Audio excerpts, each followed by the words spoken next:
Salut, chers amis en Jésus-Christ. Nous sommes pleins de joie de vous annoncer la bonne nouvelle, de partager nos expériences avec vous. Aujourd'hui, nous célébrons le 3e dimanche du temps ordinaire dans l'Ébé et nous méditons autour de la prophétie de Jonas, chapitre 3, verset 1 à 5 et verset 10. 1 Corinthiens, chapitre 7, verset 29 à 31. Et l'Évangile selon saint Marc, chapitre 1, verset 14 à 20.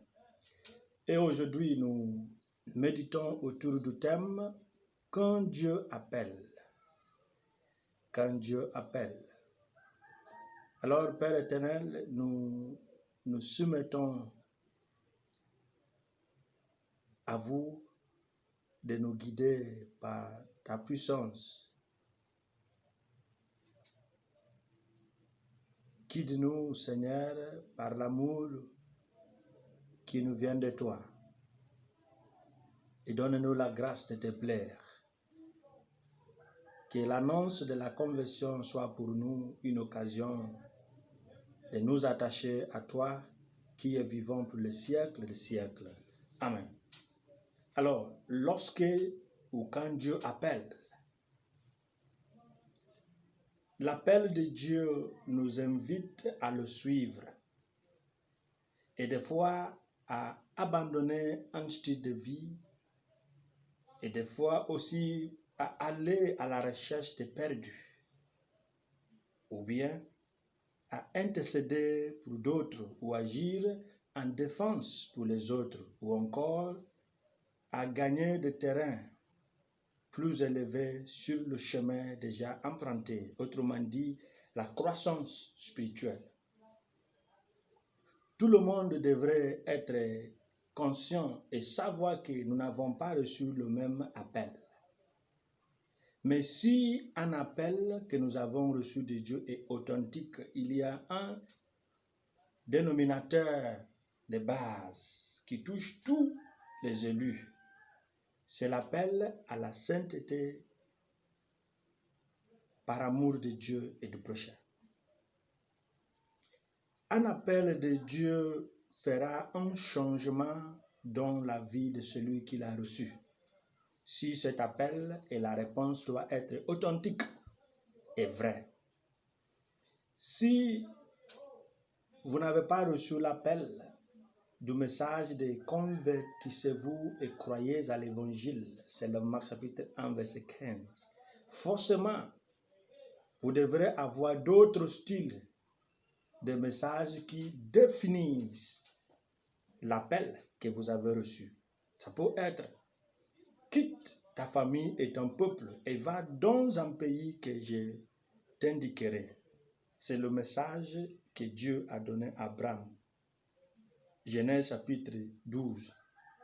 Autrement dit, il y a une chose au sein de ta famille qui ne te permettra pas de mieux vivre ta vocation. Ça peut être l'idolâtrie, ça peut être la distraction. Alors, cet appel reçu te fera quitter. Et si cela n'est pas notre cas, il y a d'autres messages de l'appel de Dieu qui peuvent être « prends garde aux distractions dangereuses ». Le cas de David, 2 Samuel chapitre 11, les distractions du monde. Il y a un autre message de l'appel de Dieu selon notre engagement. Le message de Seigneur, fais-moi voir ta gloire. Exode chapitre 33, verset 18 de moins. Le message qui décrit le niveau de croissance de Moïse. En certain moment, après les miracles, les prodiges qu'il a réalisés en Égypte, Moïse avait aussi besoin de voir de plus en plus la gloire de Dieu, parce qu'il aime ce rendez-vous qu'il a initié avec Dieu. Et si cela n'était pas le cas de notre appel, il y a d'autres messages comme celui-ci. Quittez votre zone de confort et allez de l'avant. Ça veut dire, Dieu peut nous appeler pour nous dire de laisser les endroits juteux, les missions juteuses, les zones juteuses de notre vie pour aller là où Dieu veut que nous marchions. Et si cela n'était pas votre cas, il y a d'autres messages qui décrivent aussi l'appel que Dieu donne à l'endroit de son peuple. Attention à tes mains, car elles portent les vases sacrés du Seigneur. Isaïe chapitre 52, verset 11. Comment vous gérez vos mains? Comment vous gérez ce qui vous appartenait? Comment vous gérez votre vie? Comment vous gérez votre corps? Le naos de Dieu, le temple, la partie intérieure de Dieu que nous sommes, selon 1 Corinthiens chapitre 6, verset 19. Si l'appel que nous avons reçu de Dieu ne nous met pas en garde par rapport à l'utilisation de nos corps ou de nos biens, il y a d'autres qui nous invitent à faire attention à notre entourage, parce que tu n'as pas besoin de cet entourage pour bien vivre la vocation que Dieu t'a confiée. Et quelle que soit la nature des appels, nous sommes encouragés à être prêts à agir car nos appels sont différents, tout comme les délais sont différents. Alors, comme tous ne verront pas le moment de l'enlèvement ou de la récolte divine, beaucoup doivent mourir avant cela, comme cela a été évident depuis le début du temps. Et l'Évangile nous donne quelques idées par rapport à la réponse aux appels de Dieu. On doit répondre soit dans les médias avec la générosité, avec la détermination à changer notre vie, soit on laisse tomber.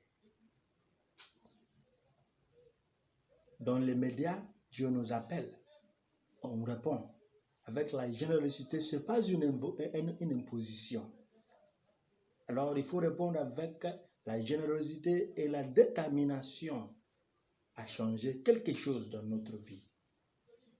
Notre jour, il y a des erreurs du temps. C'est l'erreur de notre temps qui est que l'humanité veut déterminer la norme pour Dieu qui appelle et désigne.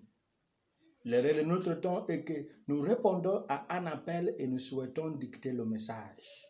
L'erreur de notre temps est que les serviteurs dictent ce que leur maître va leur enseigner et comment les guider. L'erreur de notre temps est que nous prions où et quand nous devons travailler et nous travaillons quand et où nous devons prier. Cette erreur ne s'éloignera jamais de nous si nous ne sommes pas prêts à servir Dieu dans les copies originales de notre vie. Les habitants de Ninive, selon la première lecture, ont clairement compris la demande de cet appel. Et il n'y a pas d'autre chose que la conversion. Ce n'est pas le moment de sacrifice, ni de l'holocauste, ni d'offrande. Mais la seule chose demandée, c'est la conversion. Et Dieu agit. Dieu agit. Un temps d'avertissement pour un malheur imminent n'est pas un temps de discussion ou de revendication de non-culpabilité, mais plutôt un temps d'admission de nos fautes et de la mise à genoux pour demander la grâce. C'est pourquoi Saint Paul nous dit dans la deuxième lecture qu'on n'a plus de temps. Les temps sont limités, on n'a plus assez de temps. Pour plaire à Dieu, il faut agir dans les médias. C'est le message que Saint Paul nous transmet. Essayons de répondre. Et l'Évangile nous a présenté une phrase très importante en disant « Après l'arrestation de Jean le Baptiste, Jésus s'est rendu en Galilée. » Avant le ministère public de Jésus, Jean le Baptiste était la seule voix qui annonçait « Ainsi parle le Seigneur ». Et ce message, c'est « Convertissez-vous et croyez à l'Évangile ». Mais après qu'on a mis la main sur Jean pour réduire au silence cette voix qui annonce le message, Dieu a soulevé une autre voix en personne de Jésus-Christ. Pour nous dire qu'on peut réduire au silence la voix qui annonce le message, mais le message ne sera jamais réduit au silence. Il faudra une annonce, il faudra une voix qui véhicule. Ainsi parle le Seigneur, convertissez-vous et croyez à l'évangile pour que notre monde soit guéri. Et c'est la mission pour laquelle nous sommes appelés. C'est pourquoi Jésus, pour pouvoir continuer ce message, l'a considéré digne de choisir les apôtres. Et aujourd'hui, il a choisi André et Simon, Jean et Jacques. Le message, c'est de quitter quelque chose, quelques métiers pour un autre métier, pour une autre chose. Ça veut dire, l'appel de Dieu, la vocation que nous recevons, doit changer, doit transformer quelque chose en nous. On n'aura pas besoin de laisser notre métier, mais il y a un aspect de notre vie qu'on doit changer. Il y a un aspect de notre métier qu'on doit changer. Comment nous gérons notre profession, comment nous gérons notre métier, comment nous gérons notre famille. Lorsque Dieu nous place parmi les appelés, les élus, la manière dont nous gérons nos affaires ne sera jamais comme d'habitude. C'est ce qui est essentiel. Demandons au Christ la grâce de vouloir agir pour plaire à lui, c'est lui qui nous a engagés. La vocation est l'abandon total de l'ancien ministère pour un nouveau ministère. En tant que tel, notre authenticité n'est jugée que par notre fidélité à ce ministère actuel et non pas à celui de l'ancien. C'est pourquoi diverses parties de l'Écriture nous mettent en garde contre le danger d'une distraction dangereuse qui nous incite à regarder dans la cour de notre vieil homme comme la femme de Lot. Genèse chapitre 19. Alors, prions le maître de la moisson de donner la grâce, de vouloir aimer l'engagement et le rendez-vous actuel qu'il nous a donné. Que le Seigneur, dans son amour, dans sa toute-puissance, vous accorde une journée paisible, au nom du Père et du Fils et du Saint-Esprit. Amen.